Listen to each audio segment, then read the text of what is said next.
24 de febrer de 2022. Rússia porta la guerra a Europa. El resultat? 15.000 civils morts, gent com tu i com jo. 5 milions i mig de refugiats fugint de les bombes i un 20% d'Ucraïna ocupat per Rússia. Però Ucraïna resisteix i Europa actua.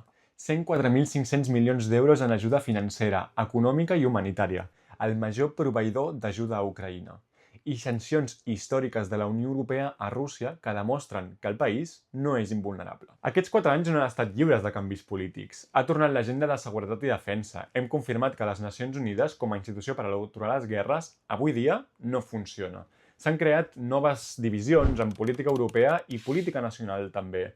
I Rússia ha intensificat la seva ajuda als partits polítics que li fan la pilota en un clar intent de boicotejar la nostra democràcia. Aquesta guerra afecta els preus de l'energia, la seguretat alimentària i també la nostra democràcia, perquè Rússia està intentant enviar un missatge clar. A través de la força es poden canviar les fronteres, i això ens preocupa a tots, també aquí a Catalunya. Portem 4 anys de guerres i a Putin se li han presentat nombroses ocasions per negociar, firmar tractats de pau i, sobretot, retirar-se d'un territori que no és seu.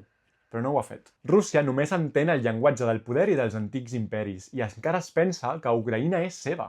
Per tant, el deure d'Europa, en aquest cas, és assegurar que Ucraïna té una posició prou forta per assegurar una pau duradora, estable i amb garanties. Com a europeista, aquesta guerra ens recorda que la nostra pau no està garantida i que la nostra veu importa. Informar-nos, donar suport i pressionar els nostres líders, perquè Ucraïna no està sola.